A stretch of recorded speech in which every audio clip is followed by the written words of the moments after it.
ठीक है। तो आज जो हमने टॉपिक करना है वो है लॉस फंक्शंस और एक्टिवेशन फंक्शंस, जो कि मशीन लर्निंग और डीप लर्निंग में यूज होते हैं। लॉस फंक्शन ने ये बताना है कि जो भी आपके पैरामीटर्स हैं मशीन लर्निंग मॉडल के, वो कितने सूटेबल हैं या कितने अनसूटेबल हैं। जितने वो पैरामीटर्स अनसूटेबल हैं, जितने वो ख़राब हैं, उतना ही लॉस फंक्शन की वैल्यू बड़ी होगी, और जितने वो पैरामीटर्स अच्छे हैं उतने लॉस फंक्शन की वैल्यू छोटी होगी। तो लॉस फंक्शंस के को मिनिमाइज करके हम लोग अच्छे पैरामीटर्स की तलाश करेंगे।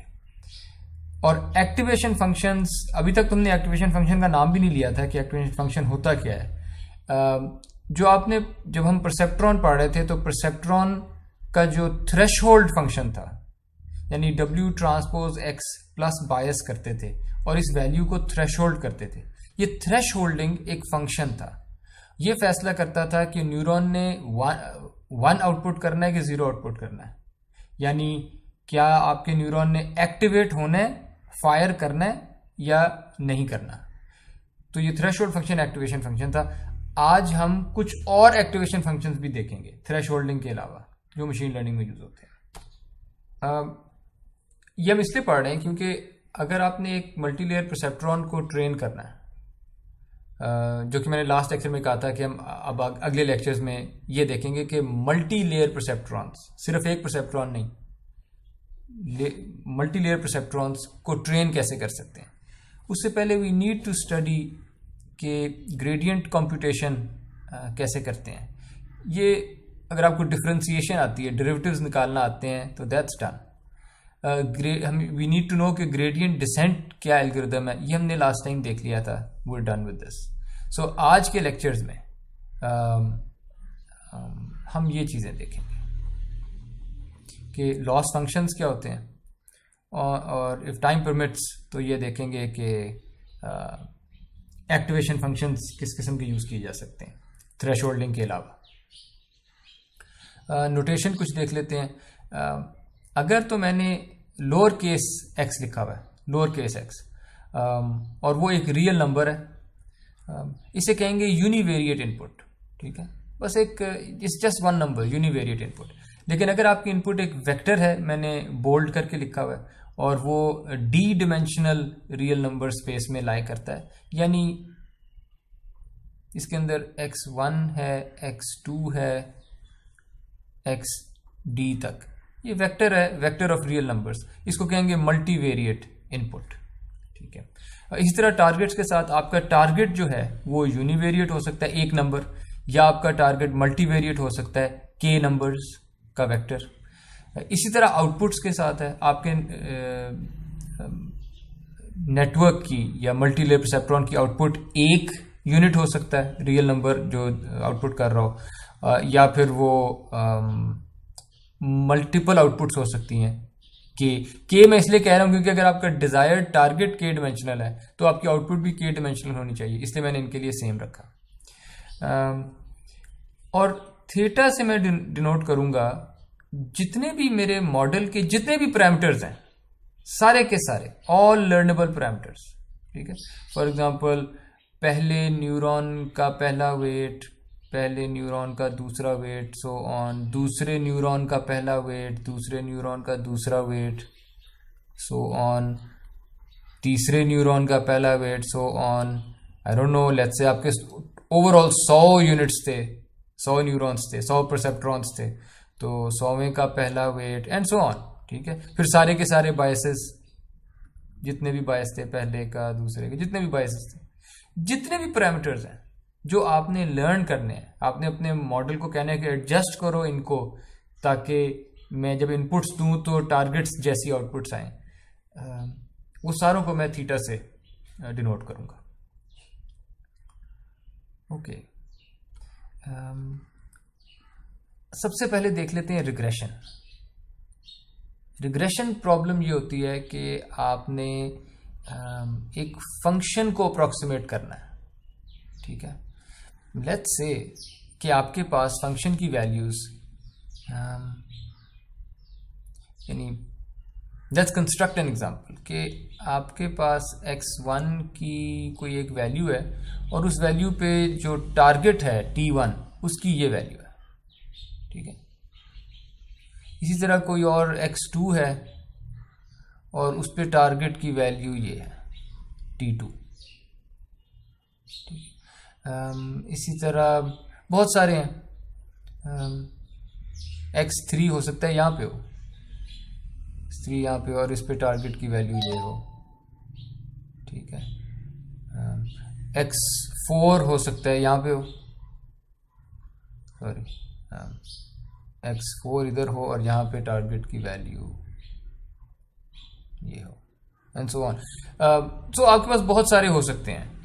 ओवरऑल आपके पास n ट्रेनिंग पॉइंट्स हैं, कैपिटल N ट्रेनिंग पॉइंट्स हैं, ठीक है, जितने भी हैं। और आप ये चाहते हैं कि आपका जो मॉडल है, जब उसको मैं x1 की वैल्यू दूं तो मॉडल भी t1 के पास आंसर दे, जब मैं x2 इनपुट करूं तो मॉडल भी t2 के पास आंसर करे, यानी इस तरह का फंक्शन जो है वो अप्रॉक्सीमेट हो रहा हो। अब इन रियलिटी ये होगा कि हो सकता है आपका मॉडल जो है, जब आप उसको x1 दें तो वो y1 आउटपुट कर रहा हो, जब आप उसको x2 दें तो वो y2 आउटपुट कर रहा हो, जब आप उसको x4 दें तो वो y4 आउटपुट कर रहा हो, जब आप उसको x3 दें तो लेट्स से वो y3 आउटपुट कर रहा हो, एंड सो ऑन, ठीक है।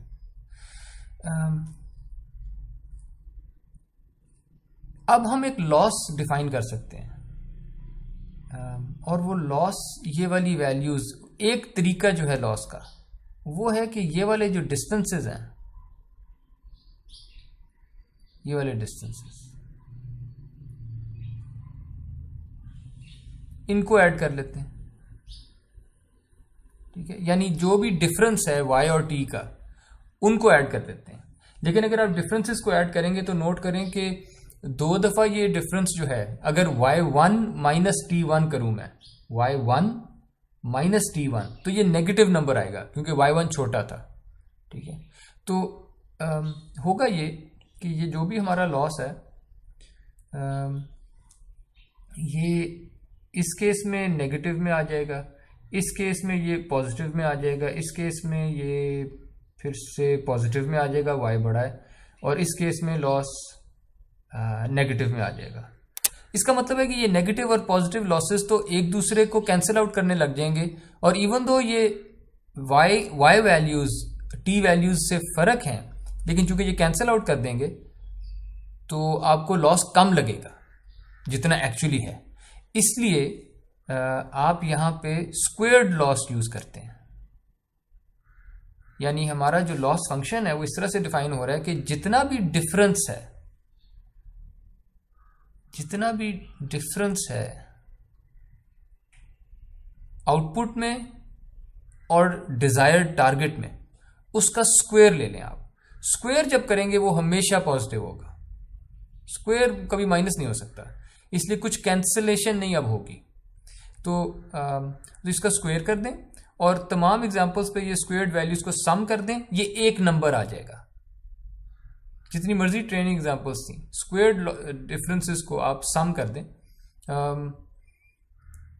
और अभी थोड़ी देर के लिए इस हाफ को आप इग्नोर कर दें, ये हाफ आप ना भी डालें तो आपका लॉस फंक्शन ठीक है, मशीन लर्निंग आपका मॉडल ठीक ट्रेन हो जाएगा।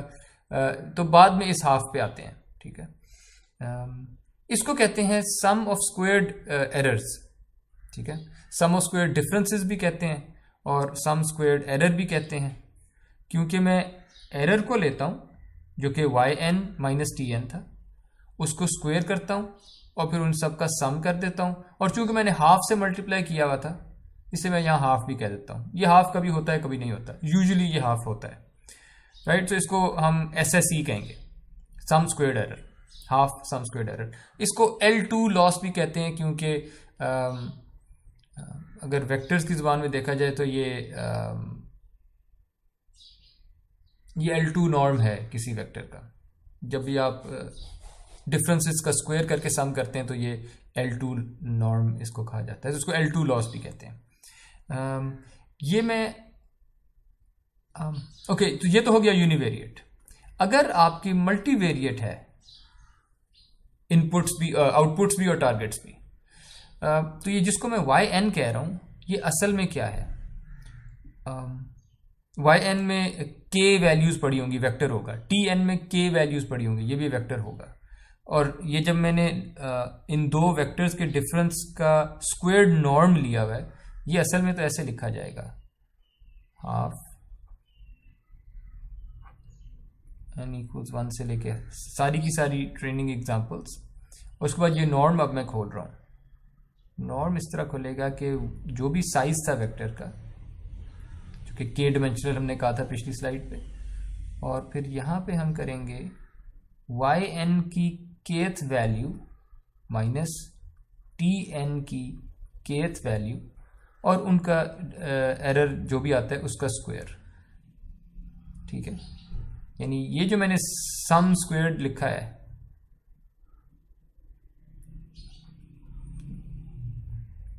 This is what I mean जब मैं कहता हूं कि दो वेक्टर्स थे और उनके डिफरेंस के का नॉर्म स्क्वायर्ड नॉर्म लिया हुआ, वही है, सम स्क्वायर्ड एरर ही है हर टर्म का। ठीक है, तो हमारे पास अपने रिग्रेशन करने वाले मशीन लर्निंग के मॉडल के लिए लॉस फंक्शन अब हमने पढ़ लिया कि अगर आपने रिग्रेशन करनी है, आपका मॉडल ट्रेन करना है, उसको सजा देनी है आपने, अगर उसके पैरामीटर्स गलत हैं तो सजा देने का तरीका है सम स्क्वायर्ड एरर। ठीक है, या L2 लॉस। यहां पे अगर कोई सवाल है तो मुझे बताइए।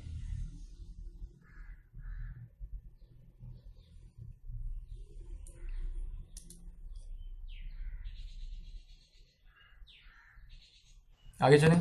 सर इस फंक्शन में अगर हम स्क्वायर की जगह सिंपली एब्सोल्यूट वैल्यूज ले लें तो इससे भी हमारा इशू रिजॉल्व नहीं हो रहा होगा? जी बिल्कुल एरर होगा, में बिल्कुल होगा। सो सवाल ये है कि अगर यहाँ स्क्वायर करने की बजाय मैं एब्सोल्यूट वैल्यू ले लेता, Y N minus T N absolute value,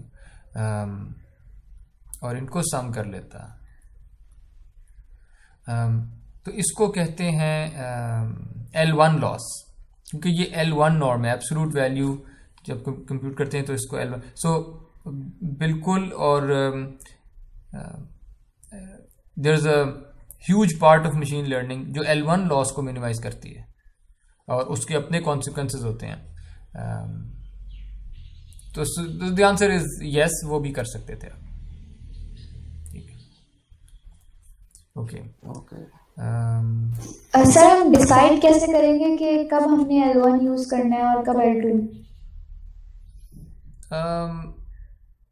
for now let's just focus on L2। इसका चलें एक फैसला इस तरह भी कर लेना, L1 लॉस जो है ये डिफरेंशिएबल नहीं है।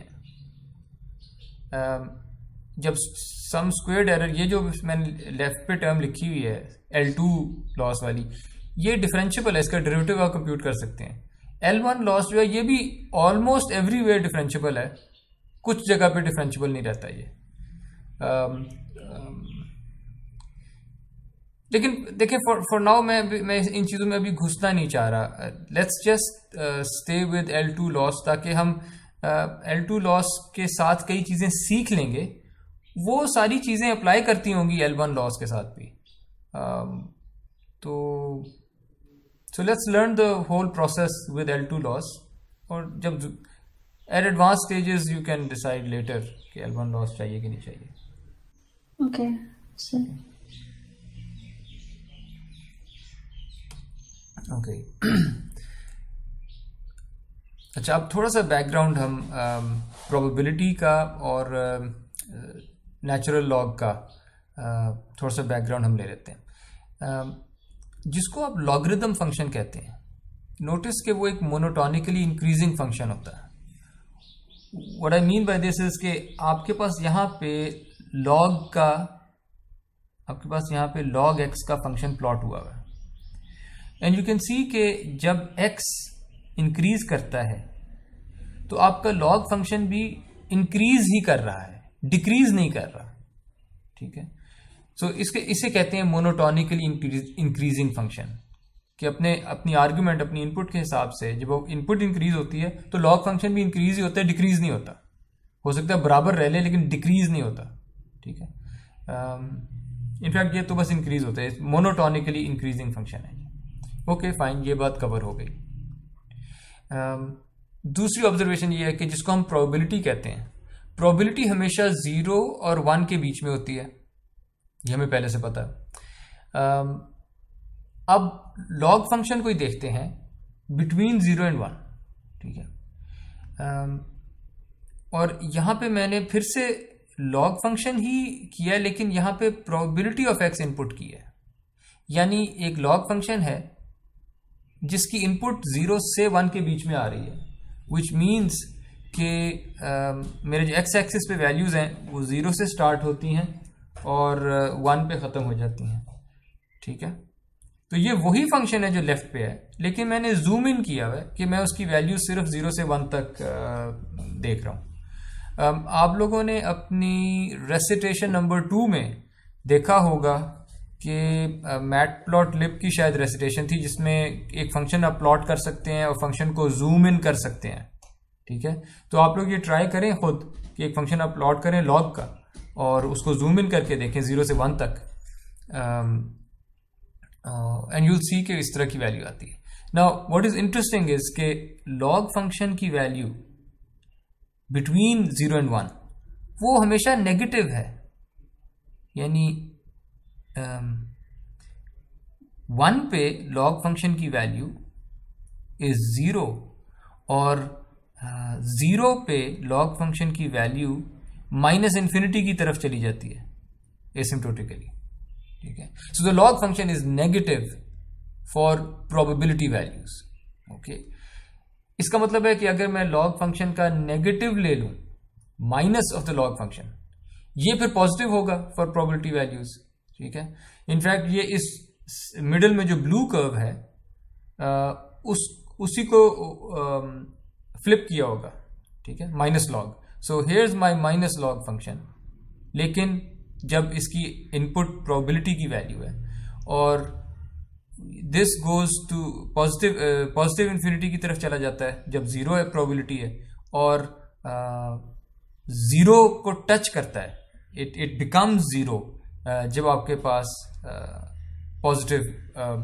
जब आपके पास हाईएस्ट प्रोबेबिलिटी है, ठीक है।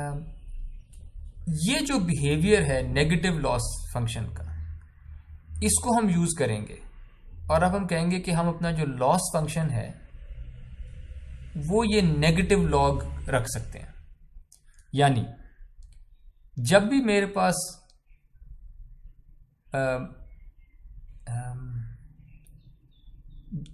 जो काम मैं करना चाहता हूं उसकी प्रोबेबिलिटी अगर 1 आ जाए तो मैं कहूंगा नेगेटिव लॉग ऑफ 1 जो है वो 0 है, मैं कहूंगा मेरा लॉस 0 हो गया। यानी जब मैं जो काम मैं करना चाहता था जब वो हो जाए तो मेरा लॉस 0 हो जाएगा, और जब जो काम मैं करना चाहता था उसकी प्रोबेबिलिटी अगर 0 हो गई है तो मैं कहूंगा नहीं नहीं नहीं, ये मुझे एक्सेप्टेबल नहीं है। ऐसी सिचुएशन में मैं कहूंगा लॉस को इन्फिनिट कर दो, बहुत ज्यादा लॉस कर दो, ठीक है, ताकि सजा मिले, ठीक है। तो ये वो बिहेवियर है जो अब मैं आगे लेके जाऊंगा। अगली चंद स्लाइड्स में हम ये वाला लॉस फंक्शन यूज करेंगे, इसके थ्रू लॉस डिफाइन करेंगे। इस पे कोई सवाल जी नहीं है तो मुझे बता दें, मैं आगे चलूं।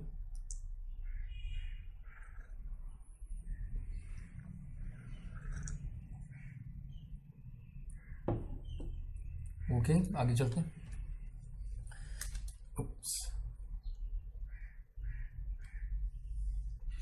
ओके, ये हमने इसलिए पढ़ा है क्योंकि अब हम बाइनरी क्लासिफिकेशन पे आने लगे हैं, क्लासिफिकेशन प्रॉब्लम्स पे आने लगे हैं। पिछला जो लॉसेस थे सम स्क्वेयर्ड एरर वाले वो रिग्रेशन के लिए थे, क्लासिफिकेशन के लिए हम फर्क लॉसेस लेके आते हैं।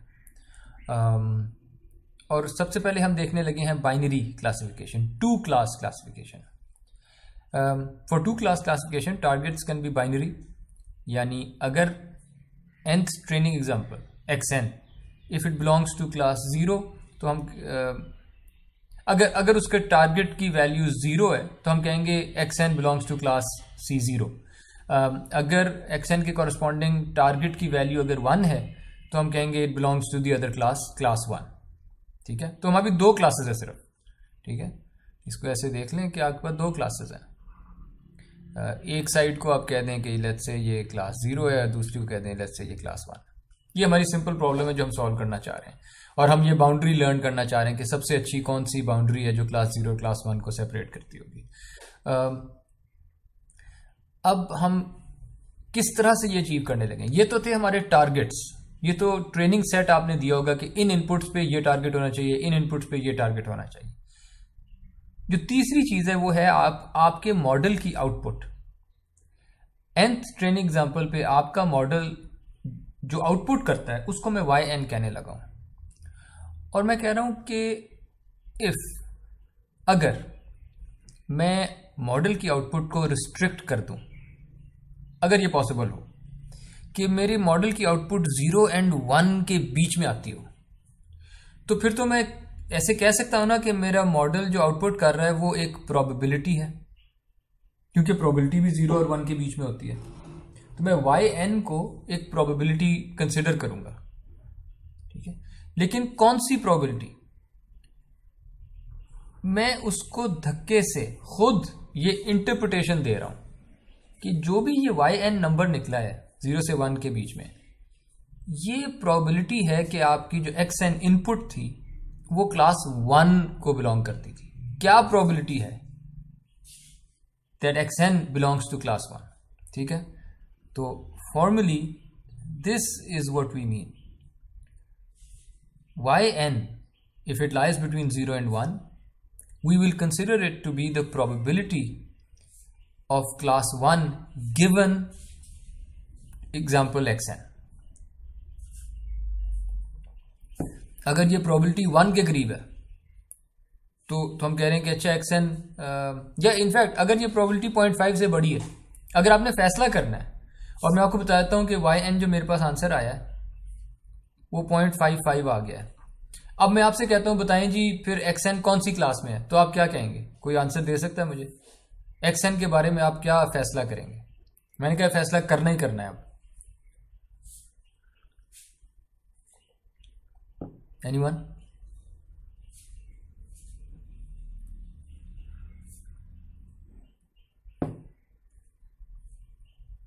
एनीवन? क्लास 1 में। आप फैसला कर देंगे क्लास 1 में, क्यों? सर 0-1 के बीच पे हम इनको अरेंज कर रहे हैं ना, तो अगर मैंने इसको अप्रोक्सीमेटली करना है तो मैं इसको 1 के करीब करूंगी। ठीक है, मेरी रीजनिंग ये होगी कि probability of class 1 given xn वो 0.55 आ गई है, क्योंकि मैं इसको ये वाली प्रोबेबिलिटी कह रहा हूं। इसका मतलब है कि प्रोबेबिलिटी ऑफ क्लास 0 क्या आई है? 2 ही तो 0.45 आ गई होगी, 1 माइनस 0.55 है ना जी, क्योंकि 2 क्लासेस में हो सकते थे। और चूंकि पहली क्लास की प्रोबेबिलिटी ज्यादा आ गई है, अगर आपने फैसला करना ही है अभी तो आप कहेंगे यार ये क्लास 1 का पॉइंट है, क्लास 0 का पॉइंट नहीं है।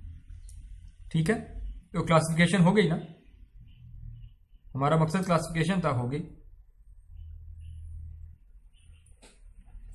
ओके, तो ये बात तो हो गई कि दूसरी क्लास की जो प्रोबेबिलिटी है वो तो 1 माइनस yn होगा। आइडियली ट्रेनिंग के दौरान हम क्या चाहेंगे? अगर आपका ट्रेनिंग पॉइंट क्लास 1 का ट्रेनिंग पॉइंट था तो आप चाहेंगे कि yn की वैल्यू 1 के पास आए, ये 0.55 ना आए, 0.65 ना आए, 0.95 आए, 1 ही आ जाए। यानी इतना अच्छा आपका क्लासिफायर हो कि जब भी क्लास 1 का पॉइंट आए तो आपका मॉडल जो आउटपुट प्रोबेबिलिटी आउटपुट करे वो कहे कि प्रोबेबिलिटी कि ये पॉइंट क्लास 1 का है वो 1 के करीब है। और अगर आपका पॉइंट क्लास 0 का था, ट्रेनिंग पॉइंट, आपको पता है कि ये ट्रेनिंग डेटा में ये क्लास 0 का पॉइंट है, तो आप चाहेंगे कि ऐसे पॉइंट्स पे 1 माइनस yn यानी क्लास 0 वाली प्रोबेबिलिटी ये 1 के करीब हो। यानी जौन सी भी आपकी सही क्लास है, ये मैं लिख देता हूं, आप चाहेंगे कि सही क्लास की प्रोबेबिलिटी, सही क्लास की प्रोबेबिलिटी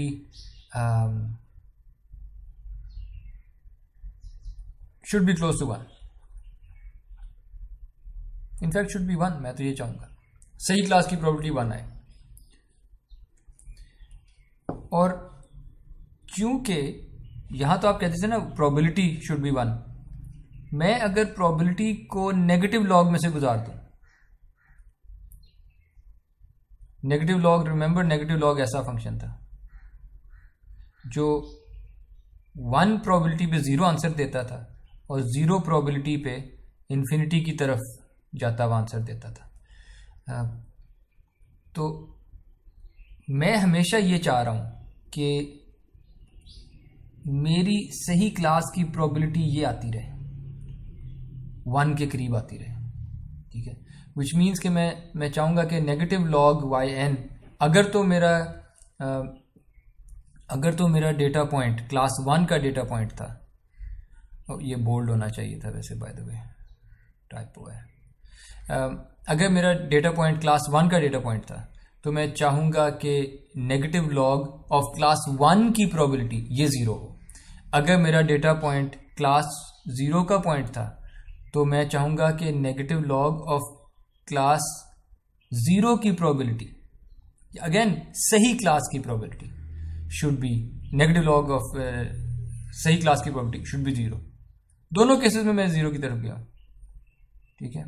सो डिपेंडिंग अपॉन कि मेरा जो टारगेट है वो क्लास 0 है या क्लास 1 है, ठीक है, मैं या तो अगर तो क्लास 1 है टारगेट तो फिर मैं कहूँगा ये वाली प्रोबेबिलिटी जो है ये 0 होनी चाहिए, और अगर क्लास 2 टारगेट था तो मैं कहूँगा ये वाली, यानी क्लास 0, तो मैं कहूँगा ये वाली प्रोबेबिलिटी, ये वाला नेगेटिव लॉस, ये वाली टर्म शुड बी 0, ठीक है। और जितना ये 0 से दूर होगी, जितना भी ये टर्म 0 से दूर होगी उतना ही लॉस होगा, ठीक है, यानी ये टर्म ही लॉस है।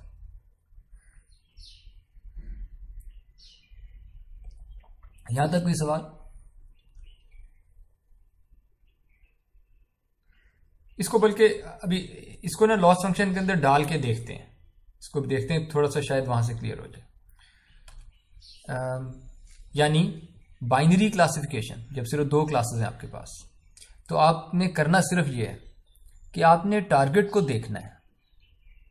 अगर ये टारगेट या तो क्लास 0 की तरफ पॉइंट कर रहा होगा या कह रहा होगा कि नहीं ये क्लास 1 का पॉइंट है, और आपने टारगेट को देख के सिर्फ पिक करने में कि वो कौन से वाला लॉस उठाना है। जो रेलेवेंट लॉस जिसको मैं कह रहा हूं वो या तो नेगेटिव लॉग ऑफ क्लास 1 की प्रोबेबिलिटी होगा, yn कहना चाहिए मुझे,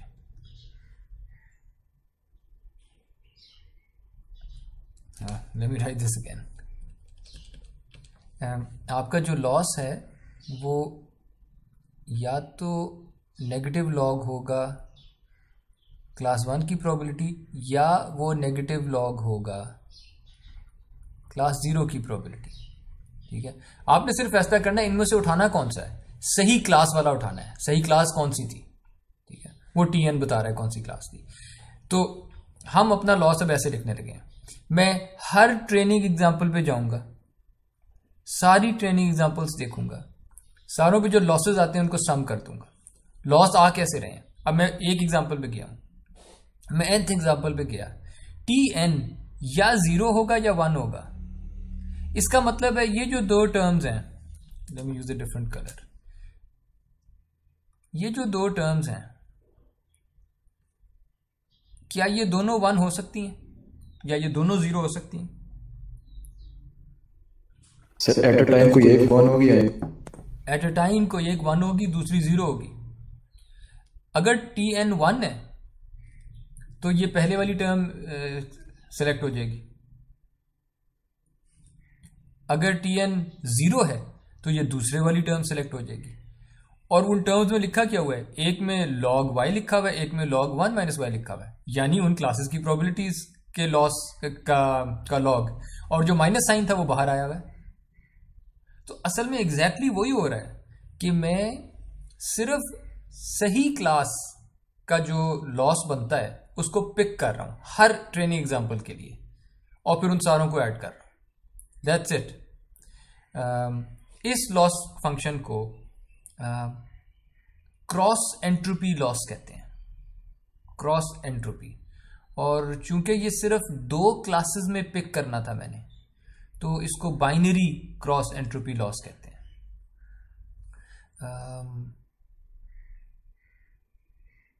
क्रॉस एंट्रोपी हमने असल में एंट्रोपी नहीं पढ़ी इस कोर्स में, लेकिन एंट्रोपी की जो एक्सप्रेशन होती है वो इस किस्म की एक्सप्रेशन होती है जिसमें नेगेटिव लॉग ऑफ प्रोबेबिलिटी आता है।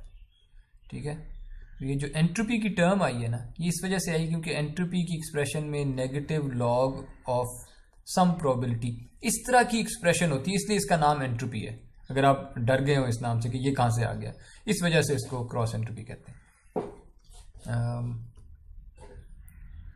तो जस्ट लाइक रिग्रेशन के जो लॉसेस थे, जो सम स्क्वेयर्ड एरर वाले लॉसेस थे, मैं उस स्लाइड पे कहना भूल गया, पर उनको भी आपने वेरीफाई करना है कि जो यूनिवेरिएट और मल्टीवेरिएट के जो लॉसेस थे, यू हैव टू वेरीफाई। मैं बल्कि चला जाता हूँ स्लाइड पे।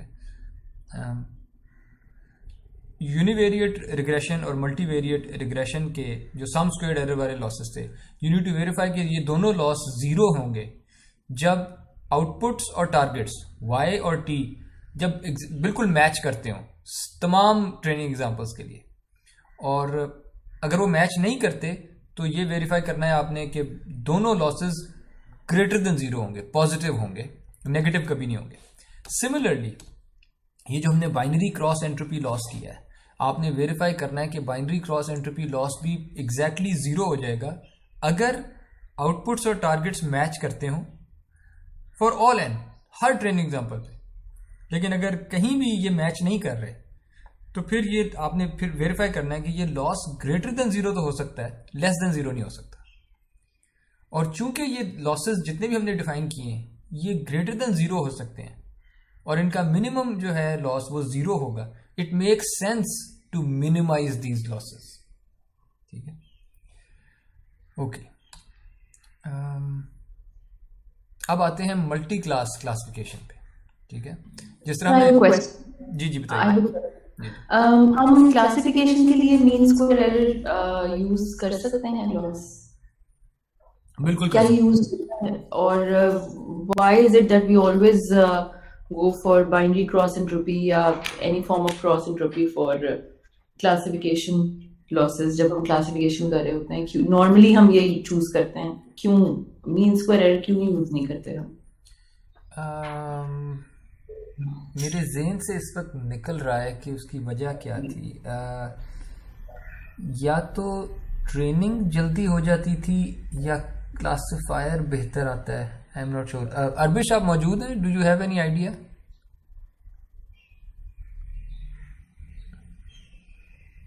अरबिश आप मौजूद हैं? जी सर। सर ये कि जब आप मीन्स को डायरेक्ट से करते हैं तो उसका ग्लोबल मिनिमम वाली जो कंडीशन है वो आप ग्लोबल मिनिमम आप पहुंच जाएंगे या आप श्योर नहीं होते। और जब आप क्रॉस एंट्रोपी करते हैं तो आप श्योर होते हैं क्योंकि ये ग्लोबल मिनिमम तक पहुंच जा रहा है। यानी this has something to do with convexity, one of them convex structure बन जाता है, one of them is convex. ठीक है, ठीक है, थैंक यू। तो असल में अभी हमने वो कन्वेक्सिटी वाला आइडिया पढ़ा नहीं है, इसलिए अरबिश की एक्सप्लेनेशन इज मच बेटर कि अगर आप क्लासिफिकेशन प्रॉब्लम्स को अगर आप मीन स्क्वायर एरर से करते हैं, ये जो सम स्क्वायर एरर जो हमने रिग्रेशन के लिए यूज किया था, आप इसको यूज कर सकते हैं, लेकिन इसमें फिर गारंटी नहीं होती आपके पास कि आप ग्लोबल मिनिमम पे पहुंचेंगे।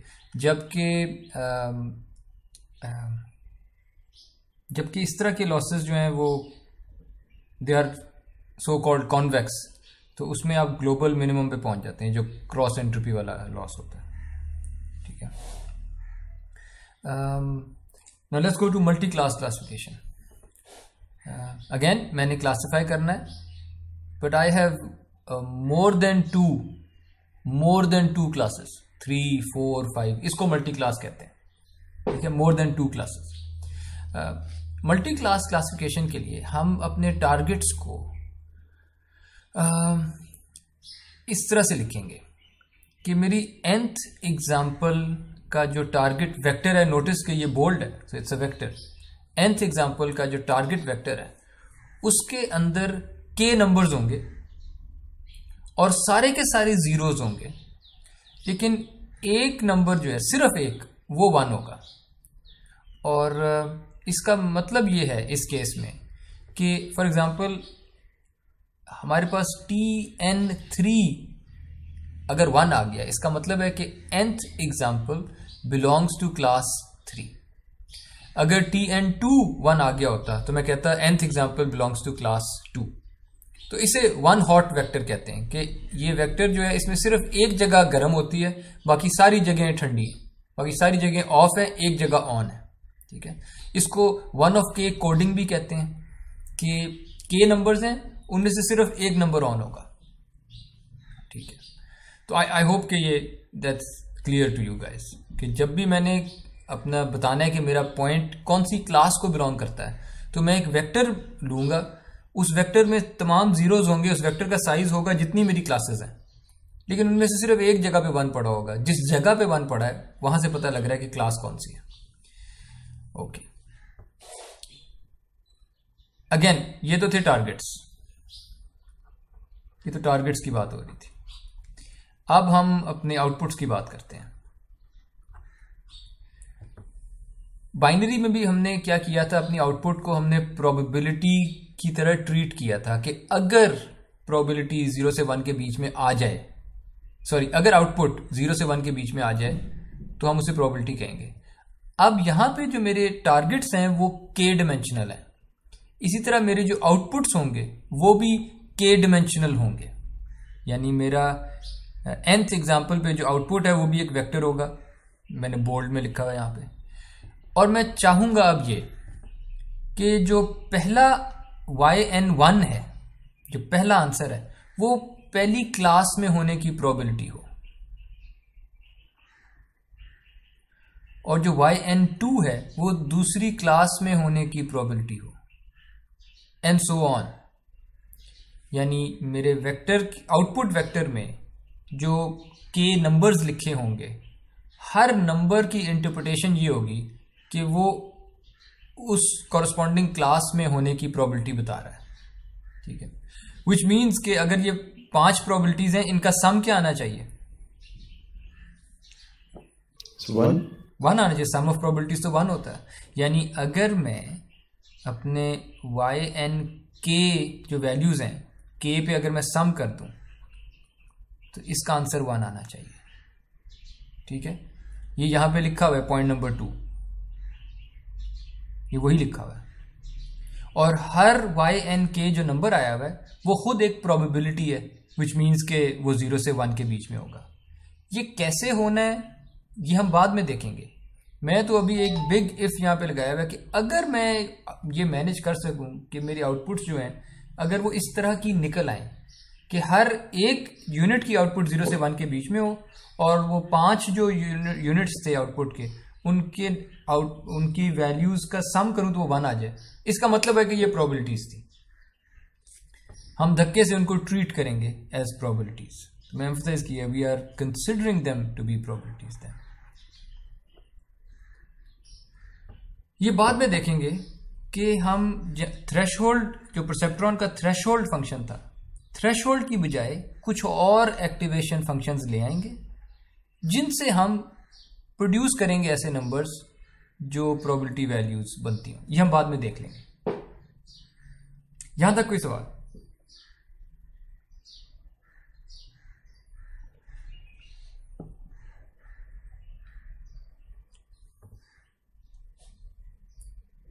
ओके,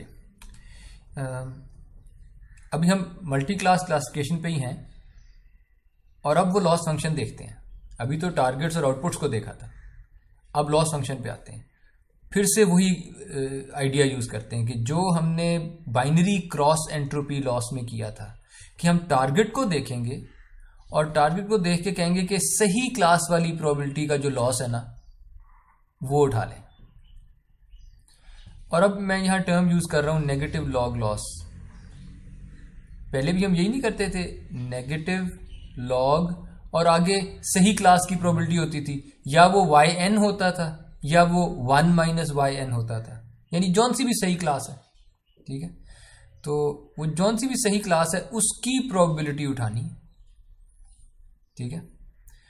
और सही क्लास कौन बता रहा होगा? tnk बता रहा होगा, क्योंकि tnk जो है ये हमेशा 0 होगा, सिर्फ एक दफा 1 होगा जौन सी सही क्लास थी। So let's look at this loss. मैं तमाम ट्रेनिंग एग्जांपल्स पे जाऊंगा बारी बारी, और उसके बाद मैं tnk की टारगेट की तमाम वैल्यूज को देखूंगा बारी बारी। ये सारी वैल्यूज 0 आएंगी, एक दफा ये 1 आ गई होगी, एक दफा ये 1 आ गई होगी, ठीक है। तो जब भी ये 1 आई होगी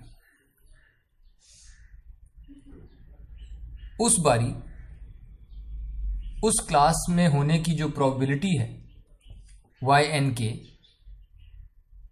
उसका मैंने लॉग लिया और फिर यहां पे माइनस भी लगा दिया, ठीक है। इट्स नेगेटिव लॉग लॉस, ठीक है। और इस पूरी टर्म को आप, चूंकि यहां भी नेगेटिव लॉग वाला काम हो रहा है प्रोबेबिलिटी पे, तो ये भी क्रॉस एंट्रोपी है, लेकिन ये 2 क्लासेस की नहीं है, अब ये मल्टीपल क्लासेस का क्रॉस एंट्रोपी लॉस है, ठीक है। इधर भी आप लोग खुद वेरीफाई करें कि अगर outputs always match the targets, यानी जब मैं कहता हूं आउटपुट मैच द टारगेट्स, तो मैच आप बिल्कुल एक्सट्रीम एग्जांपल करें कि yn जो है अगर 1 आ जाता है जब tnk 1 था, जब भी ऐसा हो जाता है इसका मतलब आउटपुट मैच कर गई टारगेट से, तो तब ये लॉस 0 होगा। और अगर ऐसा नहीं है, फॉर एग्जाम्पल yn के लेट्स से 0.9 आ गया और tnk जो है वो 1 था, तो पहले वाले केस में आप नोट करें कि if this is always true सारों में, तो पूरा लॉस 0 आ जाएगा।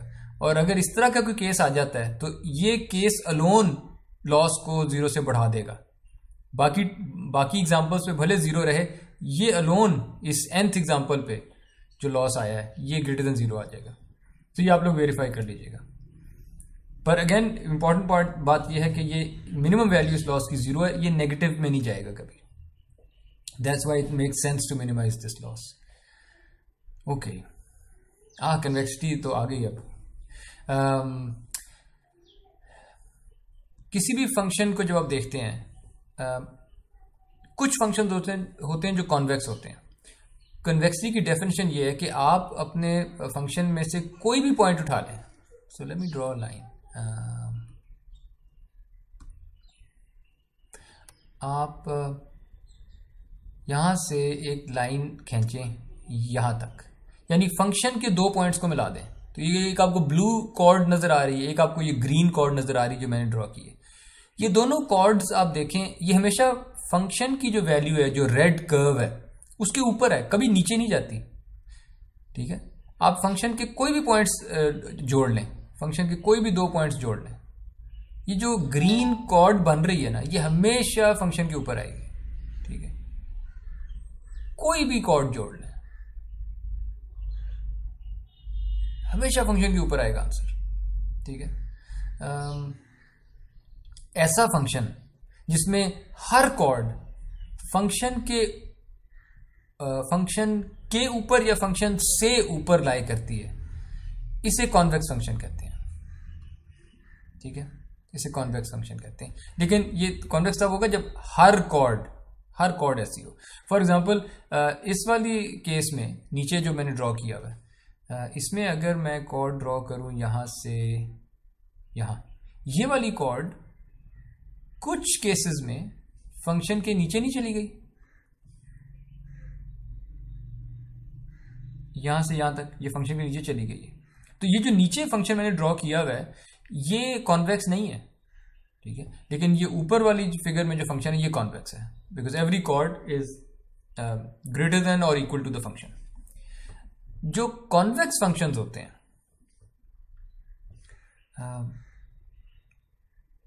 कॉन्वेक्स फंक्शंस को आप इनका ग्लोबल मिनिमम पे पहुंच सकते हैं, ठीक है। यानी इस फंक्शन का जो ग्लोबल मिनिमम है वो प्रोबेबली ये पॉइंट है, अगर मैं उसको एक्स स्टार कह दूं कि ये वो जगह है जहां पे फंक्शन की वैल्यू सबसे छोटी आई थी। तो कॉन्वेक्स फंक्शंस को मिनिमाइज करना, यानी उनकी X star optimal input find करना, मिनिमाइजर उनका फाइंड करना इज इजी, क्योंकि उनमें सिर्फ एक ही मिनिमाइजर होता है।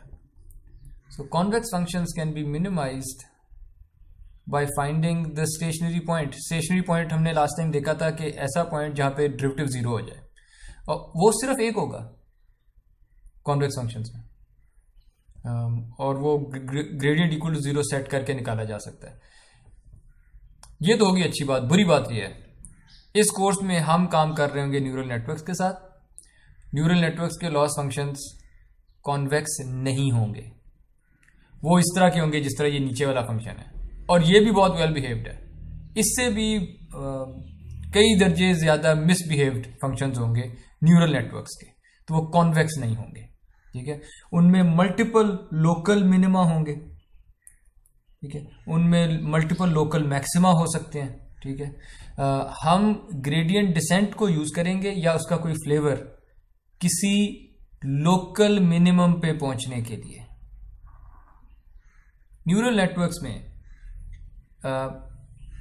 अगर आप किसी ग्लोबल मिनिमम पे बैठे भी हैं ना, तो आपको पता नहीं चलेगा कि ये ग्लोबल मिनिमम है। There is no way to tell, क्या पता कोई और लोकल मिनिमम होता हो, ठीक है। तो हम क्या पता कोई और ग्लोबल मिनिमम होता हो उससे भी छोटा, तो इसलिए हम इसकी तलाश में नहीं निकलेंगे। हम किसी भी सूटेबल लोकल मिनिमम, कोई भी सूटेबल लोकल मिनिमम की तलाश में निकलेंगे। ये पूरा कोर्स जो है लोकल मिनिमम की तलाश में जाएगा, बस वो सूटेबल हो कि उस पर लॉस इतना कम आ गया हो कि आप कहें अच्छा यार ठीक है, ये मशीन लर्निंग का मॉडल मैं यूज कर सकता हूं। यहां तक कोई सवाल जी?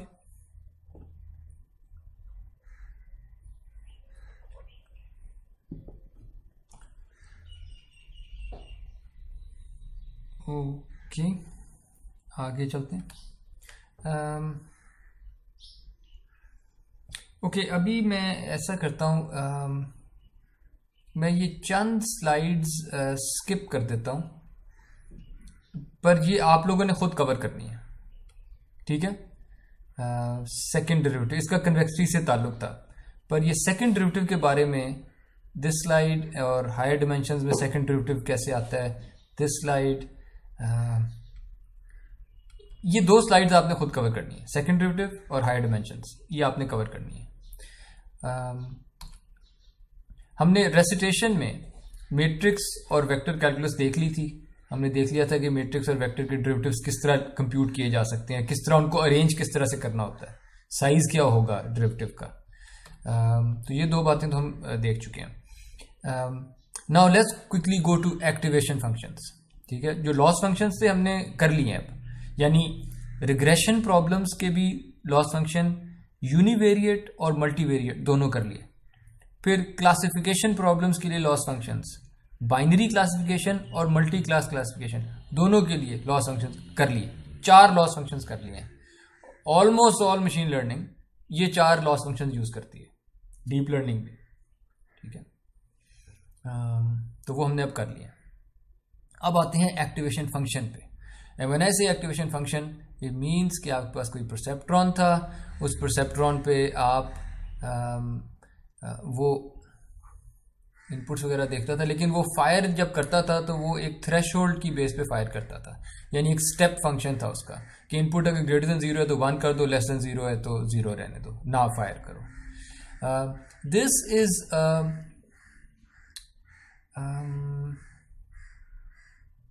इस फंक्शन को अगर आप गौर से देखें, ये असल में फंक्शन ये कह रहा है कि अगर आप लेस देन 0 हैं तो मेरा आंसर 0 आएगा, लेकिन जैसे ही आप 0 पे आ जाते हैं तो मेरा आंसर 0 पे आ जाए या 0 से आगे चले जाएं तो मेरा आंसर 1 हो जाएगा।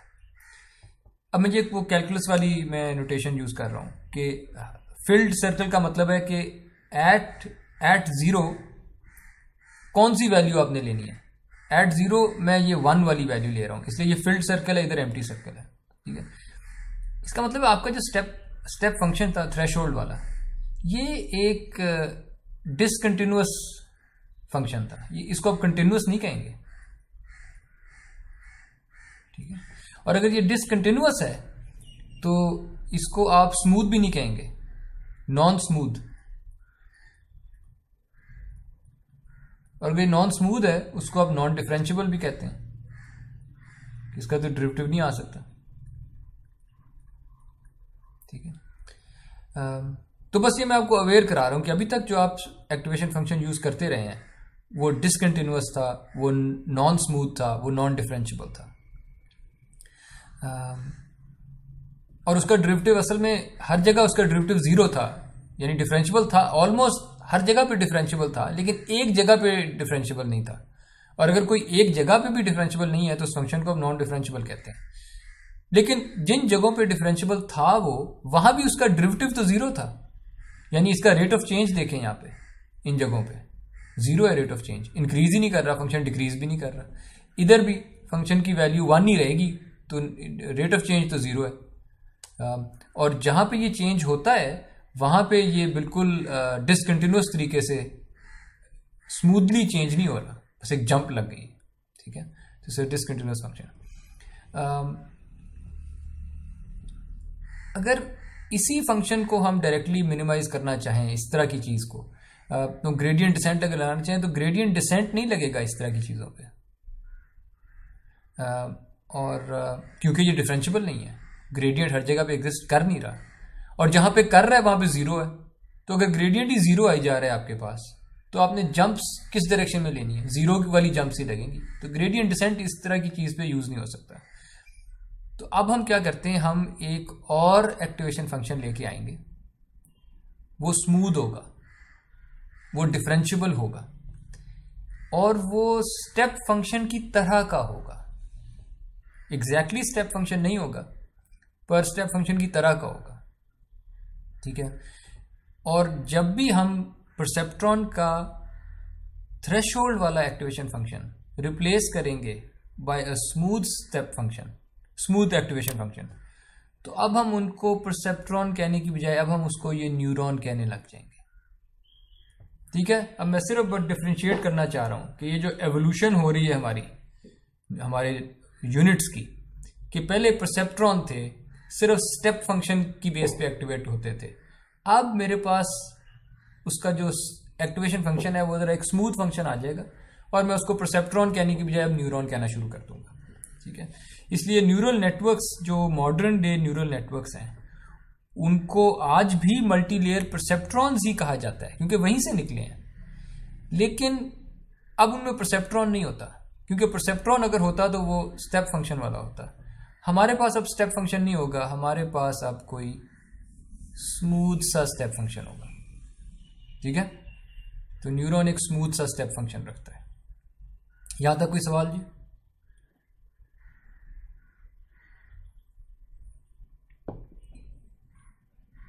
ओके, अब देख लेते हैं कुछ एक्टिवेशन फंक्शंस। सबसे पहला एक्टिवेशन फंक्शन ये है लॉजिस्टिक सिग्मॉइड फंक्शन, इसका नाम है। इस फंक्शन की जो एक्सप्रेशन है वो ये है कि अगर आप इसकी इनपुट आर्ग्यूमेंट अगर a है तो ये फंक्शन जो कैलकुलेट करता है चीज वो है 1/1 plus e⁻⁻a, whatever that means. पर इसको अगर आप प्लॉट करेंगे तो इसकी शक्ल इस तरह की आएगी जिस तरह ये नीचे प्लॉट बना हुआ है, ठीक है।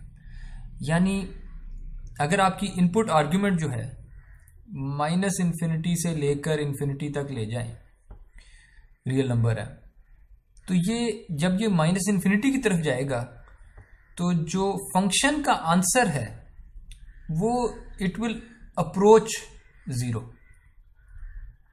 एसिम्प्टोटिकली अप्रोच 0। ये 0 को टच कभी नहीं करेगा, ये फंक्शन 0 को टच कभी नहीं करेगा। Blue line will never touch the x axis, ये तो अब न्यूमेरिकली तो कर लेगी, लेकिन मैथमेटिकली ये कभी टच नहीं करेगी, इट विल अप्रोच 0।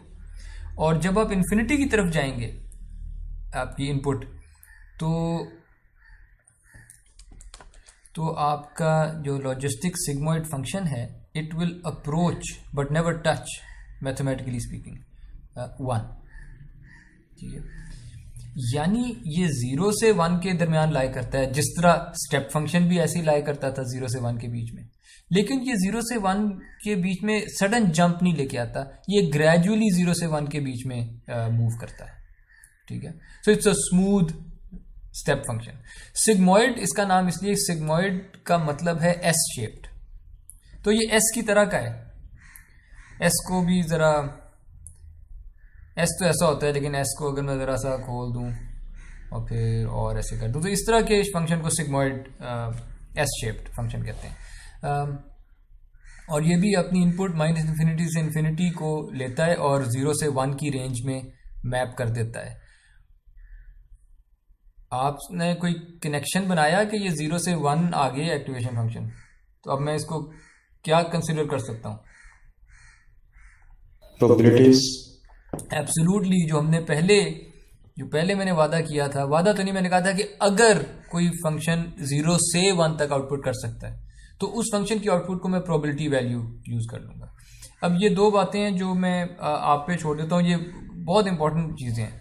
आपने प्रूव करना है कि इस फंक्शन में एक सिमिट्री सी है, नेगेटिव सिमिट्री कह लें, कि इस फंक्शन की वैल्यू -a पे जो आती है वो 1 माइनस फंक्शन की वैल्यू जो a पे आती है।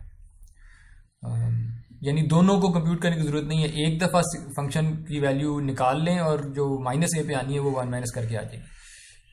इसकी जो और ख़ास बात है वो ये कि इसका जो डेरिवेटिव है, व्हेन आई से डेरिवेटिव, इट मींस इसका डेरिवेटिव विद रिस्पेक्ट टू इसकी इनपुट आर्ग्यूमेंट a, ये जो डेरिवेटिव है ये आपने शो करना है कि, बल्कि मैं खोल के लिखता हूँ, मैंने से sigma I mean sigmoid of a multiplied by 1 minus sigmoid of a। यानी अगर आपने इसका डेरिवेटिव मालूम करना है ना, तो अगर आपने फंक्शन इवेल्युएट कर लिया एक दफा तो ठीक है, वो वैल्यू जो आपने फंक्शन की आंसर निकाला था, that value multiplied by 1 minus that value, कोई और नई कंप्यूटेशन करने की जरूरत नहीं है आपको डेरिवेटिव निकालने के लिए। अगर फंक्शन आपने इवेल्युएट कर लिया है, डेरिवेटिव भी बड़े आराम से इवेल्युएट हो जाएगा, फंक्शन की वैल्यू इंटू 1 माइनस फंक्शन की वैल्यू। ये दो बातें आपने प्रूव करनी है। ठीक है,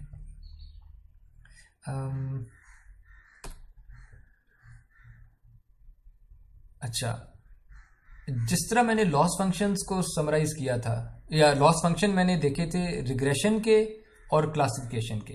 रिग्रेशन में भी दो चीजें थी, यूनिवेरिएट और मल्टीवेरिएट, और क्लासिफिकेशन में थी बाइनरी और मल्टी क्लास। ये 4 चीजें थी और इनके लिए हमने लॉस फंक्शंस निकाले थे।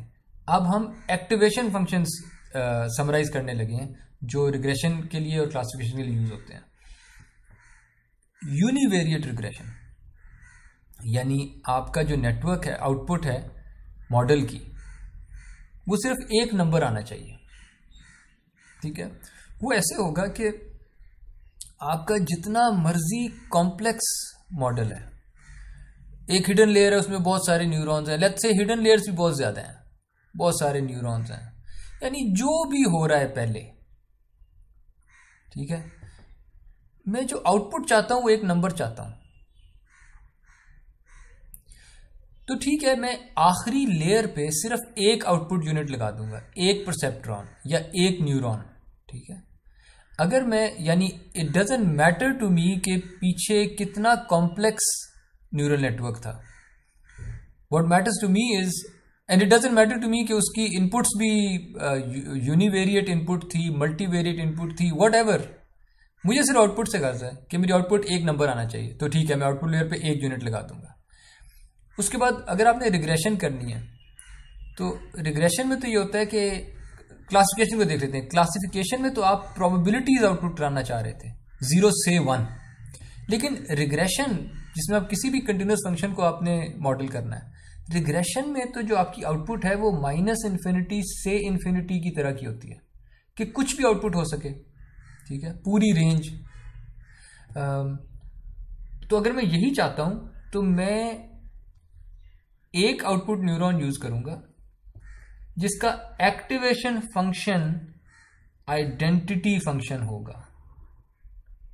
आइडेंटिटी फंक्शन ये होता है f(x) = x, कि जो भी आया है वही आउटपुट कर दो, ठीक है, y(a) = a।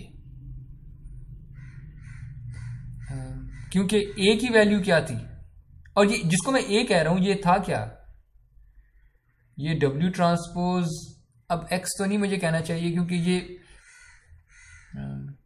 जो भी इस न्यूरॉन के इनपुट्स आ रही थी, अगर आप उनको x कहना चाहें, लेट्स कॉल देम h, क्योंकि वो हिडन लेयर से कहीं से आ रहे थे।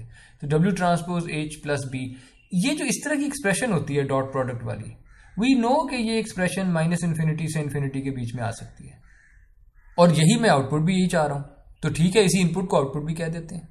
तो इसे कहते हैं आइडेंटिटी एक्टिवेशन फंक्शन या लीनियर एक्टिवेशन फंक्शन।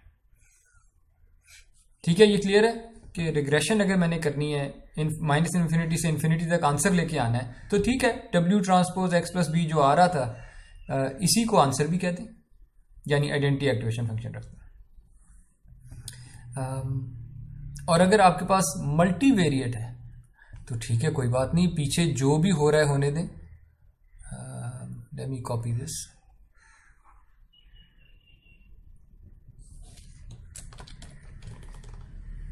तो हम न्यूरल नेटवर्क्स कंस्ट्रक्ट कर रहे हैं इस वक्त।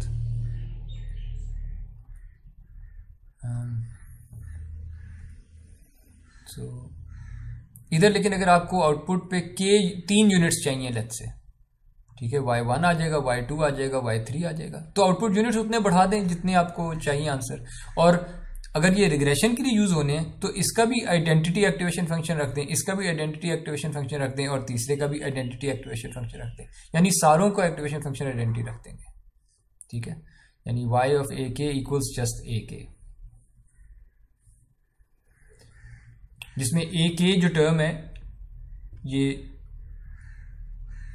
ak जो टर्म है ये ऐसे आई है, उस न्यूरॉन के वेट्स wk ट्रांसपोज और फिर पिछली लेयर से जो भी आया था प्लस bk, उस न्यूरॉन का बायस, ठीक है। ओके, रिग्रेशन के लिए आपके पास एक्टिवेशन फंक्शंस आ गए। Then you have classification. Binary classification में हमने अभी पिछली स्लाइड पे देखा है कि अगर बाइनरी क्लासिफिकेशन करनी है, अगर लॉजिस्टिक सिग्मॉइड मैं यूज कर लूं, तो लॉजिस्टिक सिग्मॉइड वी नो कि इसका आंसर 0 से 1 के बीच में आता है। इसका मतलब है कि ये प्रोबेबिलिटी आउटपुट कर रहा है, और हमने कहा था कि इस प्रोबेबिलिटी को हम इंटरप्रेट कर लेंगे as the probability of class 1 given जो भी xn, ठीक है, और 1 माइनस करेंगे तो क्लास 0 आ जाएगी। Again you just need 1 output neuron. लेकिन अगर मल्टी क्लास आपने क्लासिफिकेशन करनी है तो फिर से वही काम कर लेते हैं जो यहाँ पे किया था, कि पीछे जो मर्जी हो रहा हो, जितने मर्जी हिडन हो, जो मर्जी आ रहा हो, जितना मर्जी कॉम्प्लेक्स ये मॉडल हो, जो आउटपुट लेयर है, आउटपुट लेयर पे मुझे k न्यूरॉन्स आप दे दें बस, let's say k = 3 in this case. लेकिन अब जो मैं मल्टी क्लास क्लासिफिकेशन में आउटपुट चाह रहा हूं, वो मैं चाह रहा हूं कि ये probability of class 1 given xn आ जाए, ये probability of class 2 given xn आ जाए, और ये probability of class 3 given xn आ जाए। लेकिन ये इंडिपेंडेंट नहीं है, इनका सम क्या होना चाहिए? 1। हाँ, सम, लेकिन इनका 1 होना चाहिए। विच यहीं से हमें हिंट मिल गई कि एक न्यूरॉन का जो आंसर है वो बाकी न्यूरॉन्स के आंसर पे डिपेंड कर रहा होगा या उनको अफेक्ट कर रहा होगा, है ना?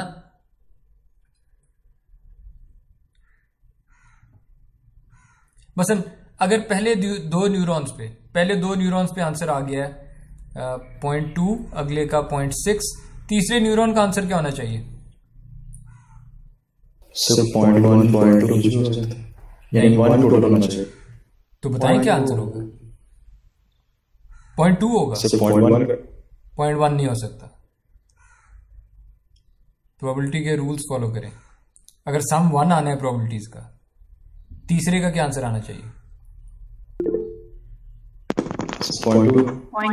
0.2 ये आना पड़ेगा। इससे कोई छुटकारा नहीं है। विच मीन्स कि ये मैं ना भी निकालता तो मुझे पता है अब इसका आंसर तो यही आना है। ये डिपेंडेंट हो गया है, ये डिपेंडेंट हो गया बाकी दोनों के आंसर्स पे। In fact all of them are dependent on each other.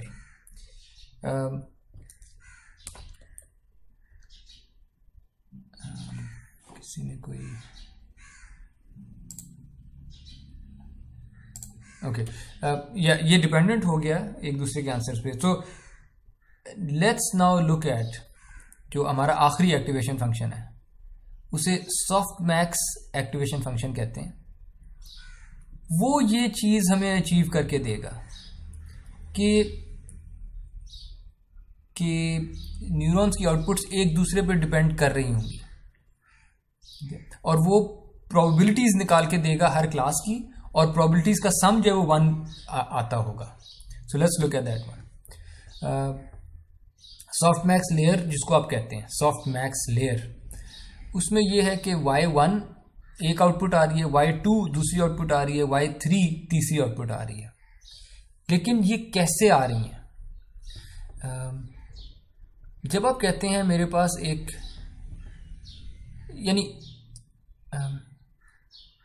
पिछली लेयर से इसको भी तो इनपुट्स आई होंगी, ठीक है, और इसने अपने वेट्स के साथ इनपुट्स को मल्टीप्लाई किया होगा, डॉट प्रोडक्ट किया होगा, एक नंबर आ गया होगा, उस नंबर को हम A1 कहते हैं। इसी तरह इसने अपने इनपुट्स को डॉट प्रोडक्ट किया होगा, जितने भी इसके इनपुट्स थे, उधर से एक नंबर आ गया होगा, उस नंबर को हम A2 कहते हैं। सिमिलरली इसका एक नंबर आ गया होगा A3।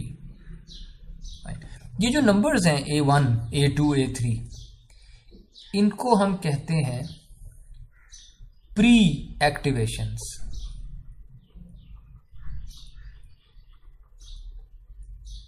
क्योंकि इनकी बेस पे फैसला होता है।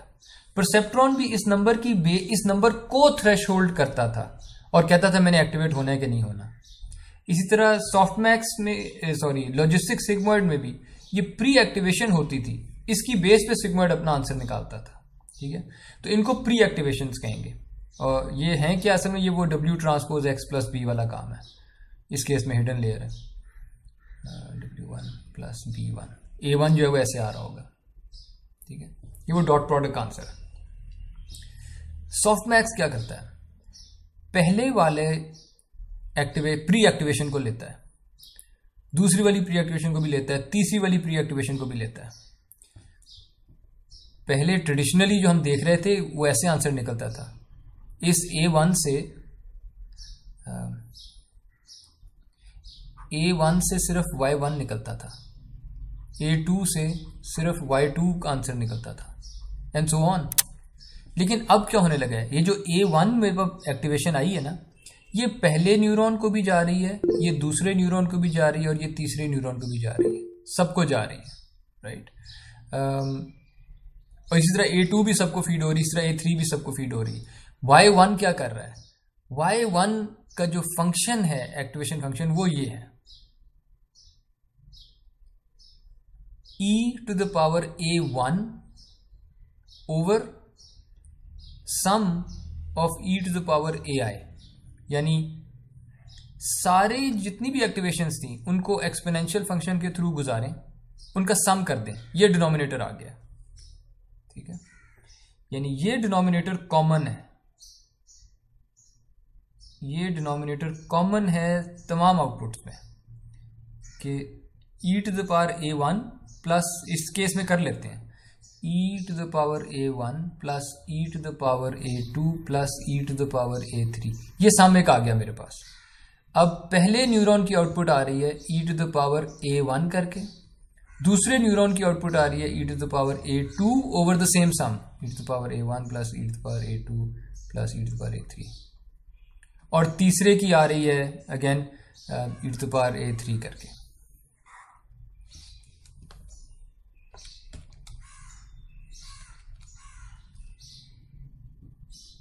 And all you do here is e to the power a3 कर दिया। ये आपको क्लियर हुआ है कि ये फंक्शन कर क्या रहा है?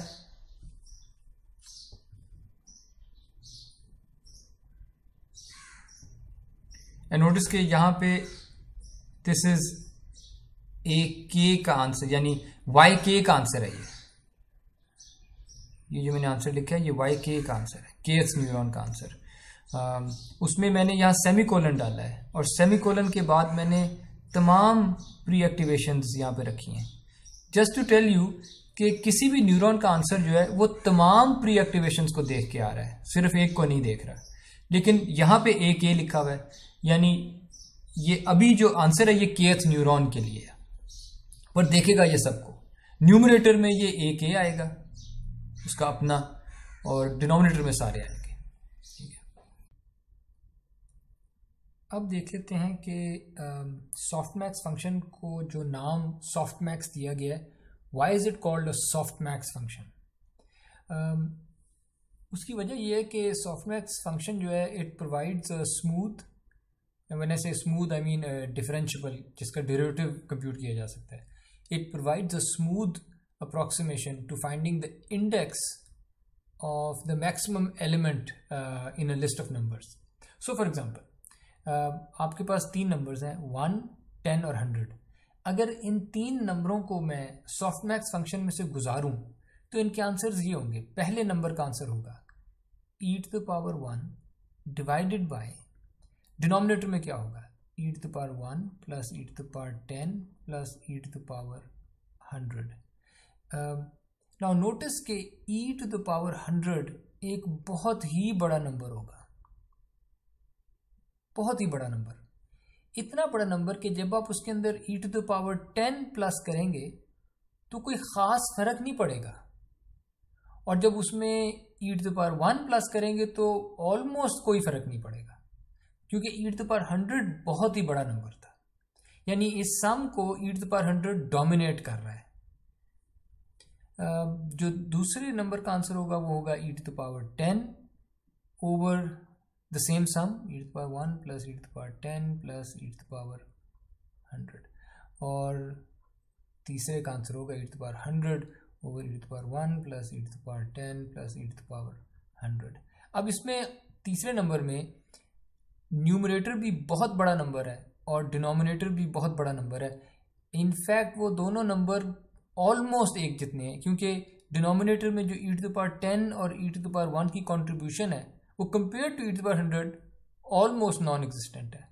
देयरफॉर ये जो आंसर आएगा इस तीसरे नंबर का वो ऑलमोस्ट 1 होगा, और जो आंसर आएगा दूसरे नंबर का वो ऑलमोस्ट 0 होगा, और पहले नंबर का भी ऑलमोस्ट 0 आंसर होगा।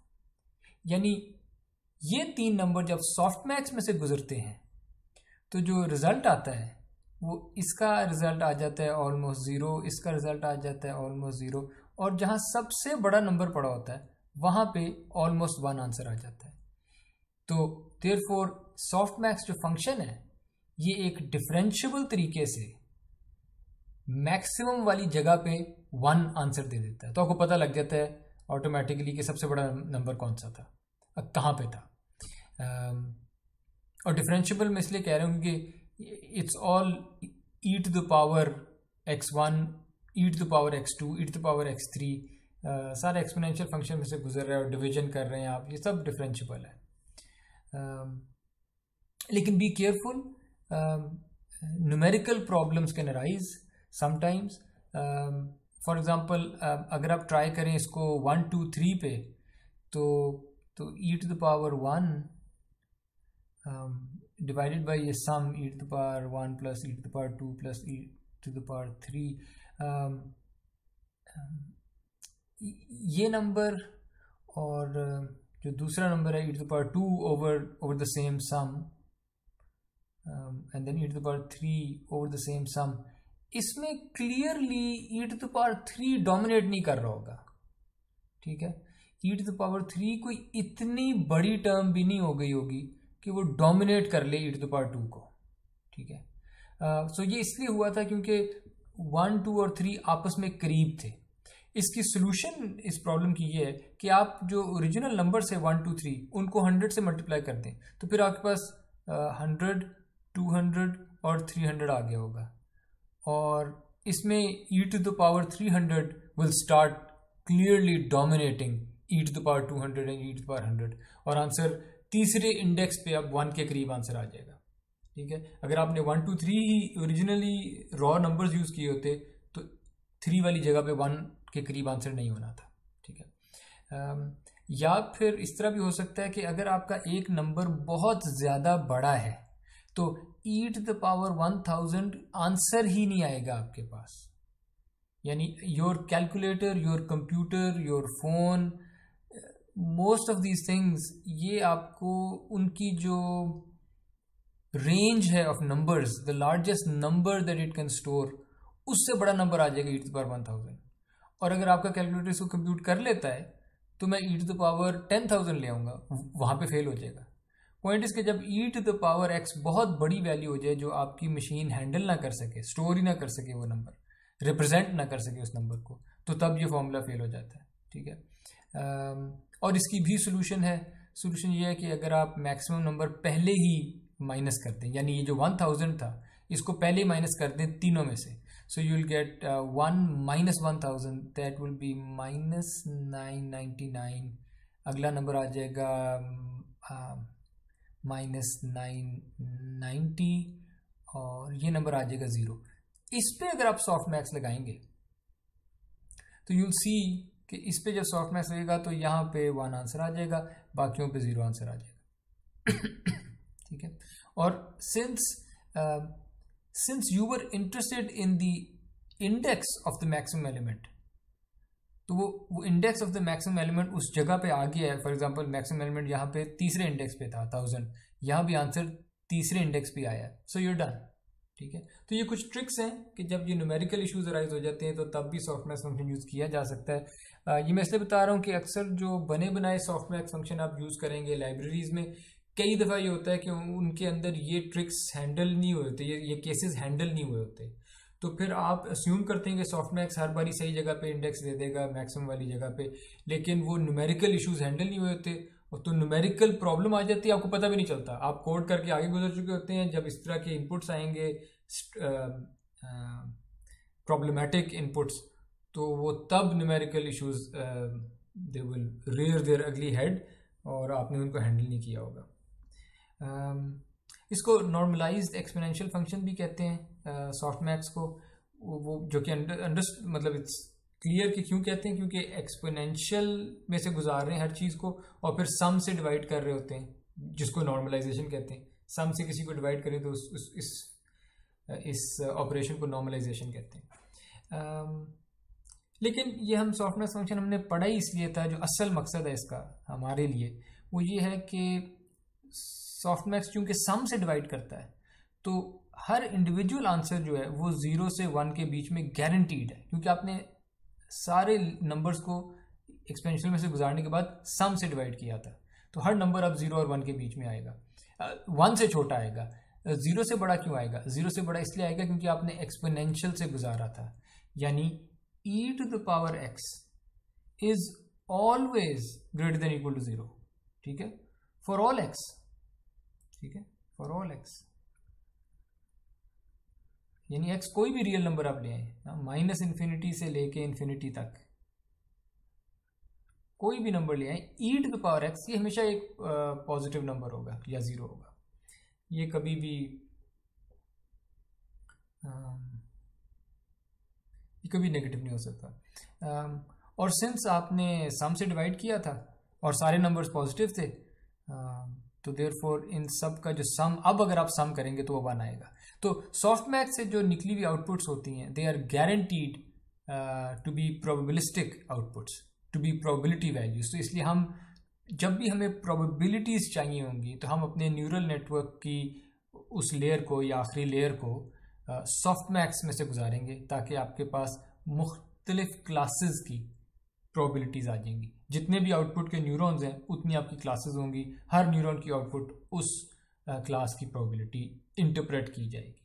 ठीक है, अब मैं ये आप लोगों पे छोड़ देता हूँ। This is a rather important equation या एक्सप्रेशन, जिसमें आपने ये बताना है कि जो पिछली स्लाइड पे एक्सप्रेशन थी वाई के की, ठीक है, जो कि था e to the power a के over sum e to the power a j, इसमें j इक्वल्स 1 से लेके जितने भी क्या थी पीछे एक्सप्रेशन कैपिटल के,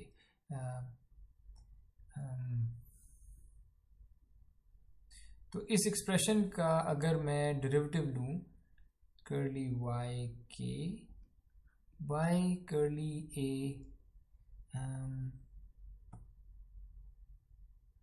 यहाँ मैंने j लिखा हुआ,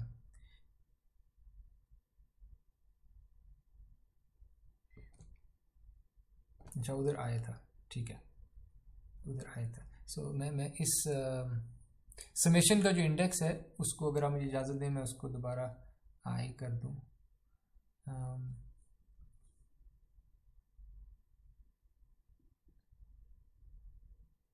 ठीक है, आपने ये डेरिवेटिव निकालना है कर्ली वाई के बाय कर्ली ए जे, ठीक है, और आपने शो करना है कि ये डेरिवेटिव जो है इसमें इट्स जस्ट वाई के into this function called delta function. ये फंक्शन है एक्चुअली, डेल्टा जे के एक फंक्शन है और वो इस तरह से डिफाइन हुआ है। ये फंक्शन 1 होगा जब जे और के बराबर है, ये जे और के जहाँ लिखे हैं, जब जे और के अगर बराबर है तो ये फंक्शन 1 होगा, और अगर वो जे और के बराबर नहीं है तो ये फंक्शन 0 हो जाएगा। ठीक है, तो यहाँ पे ये के और जे इस एक्सप्रेशन से आ रहे हैं जो डेरिवेटिव में लिखी हुई है कर्ली वाई के बाय कर्ली ए जे, तो के और जे यहाँ से आ रहे हैं, डेल्टा फंक्शन में यूज होंगे। आपने बस ये शो करना है कि सॉफ्टमैक्स की आउटपुट वाई के वाली आउटपुट और वाई जे वाली आउटपुट आपको चाहिए और डेल्टा जे के फंक्शन चाहिए और डेरिवेटिव आ जाएगा। और इसमें आप 2 केसेस नोट कर लीजिएगा आंसर निकालने के लिए कि कभी ऐसे हो सकता है कि जे जो है वो के के बराबर है, एक तो ये केस चाहिए आपको, और फिर जे जो है जब के के बराबर नहीं है। ये 2 केसेस आपने हैंडल करने डेरिवेटिव निकालते हुए। लेकिन ये जो एक्सप्रेशन दी हुई है राइट पे वाई के इंटू डेल्टा जे के माइनस वाई जे, इसमें ये दोनों केसेस हैंडल हुए हुए हैं। ठीक है, तो ट्राई एंड सी अगर आप ये इस डेरिवेटिव तक पहुंच सकते हैं कि नहीं पहुंच सकते। लेकिन जो टेक होम मैसेज है इस सवाल से वो ये है कि जस्ट लाइक अगर हमने लॉजिस्टिक सिग्मोइड फंक्शन पढ़ा था जो बाइनरी क्लासिफिकेशन के लिए यूज होता था 1/1 plus e to the power minus A, इसका जो डेरिवेटिव था, when I say derivative it means curly sigma by curly a, ठीक है, जिसको हम ऐसे भी लिख देते हैं डेरिवेटिव। ये इसकी एक्सप्रेशन आई थी sigma into 1 minus sigma, sigmoid into 1 minus sigmoid. यानी डेरिवेटिव कंप्यूट करने के लिए मुझे जो फंक्शन अगर इवेल्युएट कर लिया है ना मैंने एक दफ़ा, सिग्मोइड की वैल्यू अगर एक दफ़ा आ गई है तो वो ही वैल्यू यूज की जा सकती है to find the value of the derivative. मुझे कुछ और नए फंक्शन इवेल्युएट करने की जरूरत नहीं है। सिग्मोइड इंटू 1 माइनस सिग्मा, यही काम सॉफ्टमैक्स के साथ भी हो रहा है कि सॉफ्टमैक्स अगर आपने निकाल लिया है वाई के की वैल्यू अगर आ गई आपके पास, वाई जे की वैल्यू अगर आ गई आपके पास, तो फिर डेरिवेटिव निकालने के लिए आपको कोई नए और ऑपरेशंस नहीं करने पड़ेंगे, नए फंक्शन नहीं इवेल्युएट करने पड़ेंगे। जो फॉरवर्ड जो एक दफ़ा आपके पास सॉफ्टमैक्स आ गया उसी की वैल्यू से आप वेरी चीपली सॉफ्टमैक्स का डेरिवेटिव भी इवेल्युएट कर सकते हैं। तो ये कुछ डिस्कशन थी मशीन लर्निंग में यूज़ होने वाले लॉस फंक्शंस की, जिसमें हमने 4 किस्म के लॉस फंक्शन देखे हैं। रिग्रेशन के लिए 2 और क्लासिफिकेशन के लिए 2। Regression, by regression I mean continuous functions को अप्रॉक्सीमेट करना। रिग्रेशन के लिए हमने यूनिवेरिएट रिग्रेशन भी देखी, उसका लॉस फंक्शन भी देखा, सम स्क्वायर्ड एरर, और मल्टीवेरिएट रिग्रेशन भी देखी, उसका भी जो लॉस फंक्शन देखा वो सम स्क्वायर्ड एरर था। फिर हमने क्लासिफिकेशन के लिए 2 लॉस फंक्शन देखे, बाइनरी क्लासिफिकेशन के लिए क्रॉस एंट्रोपी लॉस देखा और मल्टी क्लास क्लासिफिकेशन के लिए multi class cross entropy loss देखा। और फिर हमने कुछ एक्टिवेशन फंक्शंस देखे थे कि जो परसेप्ट्रॉन का स्टेप फंक्शन था वो डिफरेंशिएबल नहीं था, और अगर कोई चीज़ डिफरेंशिएबल नहीं है तो वहाँ पे हम ग्रेडियंट डिसेंट नहीं लगा सकते और फिर वहाँ पे मशीन लर्निंग हो ही नहीं सकती। मशीन लर्निंग डिपेंड करती है कि आपके पास स्मूथ डिफरेंशिएबल डेरिवेटिव्स वाली चीज़ें हों ताकि आप ग्रेडियंट डिसेंट कर सकें। तो हमने परसेप्ट्रॉन का non differentiable step function approximate किया एक differentiable smooth sigmoidal S shaped function से जो कि लॉजिस्टिक सिग्मोइड फंक्शन था। और फिर हमने